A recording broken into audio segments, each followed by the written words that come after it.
Bonjour à tous, voici les titres. Volkswagen lance l'Arteon Top Gear France de retour sur le petit écran le 21 décembre et nouveau défi réussi pour Volvo Trucks. Avance la Auto Plus au volant de la nouvelle BMW Série 5 et du Skoda Kodiaq.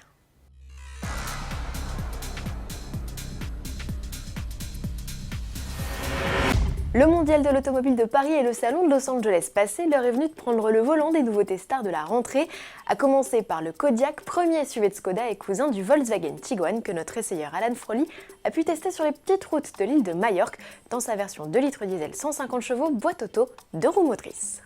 Un ensemble mécanique qui assure de bonnes performances, sans trop consommer. Là, je suis à une consommation à l'ordinateur de bord d'environ 6,5 litres au 100. Et surtout, on a une très belle douceur à l'usage. La boîte DSG est toujours très douce, très réactive, rapide.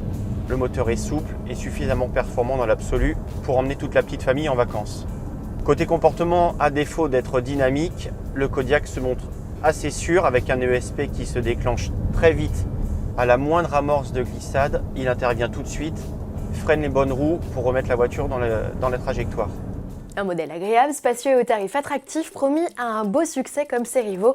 Les SUV ont le vent en poupe, il n'y a qu'à voir le démarrage canon des ventes en France du nouveau Peugeot 3008 et de l'ATK, le cousin ibérique du Kodiaq. De l'aveu même de Seat, jamais un modèle n'avait enregistré autant de réservations en France. À ce jour, 30 000 SUV espagnols ont été commandés dans le monde, dont 13% rien que pour l'Hexagone.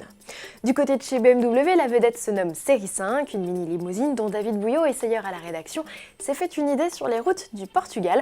Retrouvez ses impressions sur cette routière de 7e génération animée par un 6 cylindres diesel de 265 chevaux sur essai.autoplus.fr. Future concurrente des classes E et A6, la nouvelle série 5 est attendue en février 2017.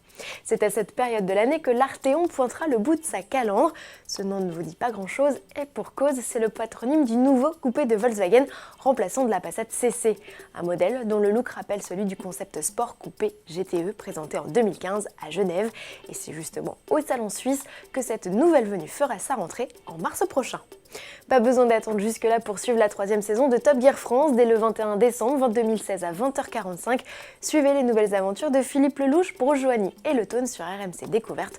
Au menu, les 7 supercars de cabriolets, d'anciennes d'exception et surtout une bonne dose de déconnade. Question humour, Volvo Trucks n'en manque pas, surtout quand il s'agit de promouvoir l'agilité, la robustesse ou la souplesse de ses camions. Le dernier défi en date n'est pas le plus drôle, mais de loin l'un des plus spectaculaires. La conductrice au cœur du dispositif doit garder une vitesse constante sur une route de montagne pour garder dans les airs un parapentiste qui lui va devoir composer avec un parcours semé d'embûches.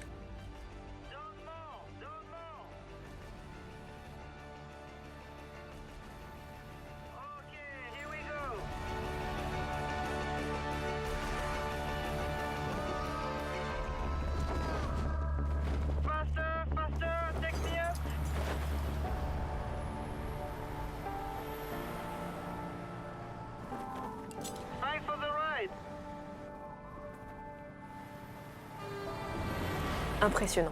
Je vous donne rendez-vous dès demain 30 novembre pour découvrir la nouvelle Ford Fiesta et pour les plus impatients dès aujourd'hui sur autoplus.fr. À demain.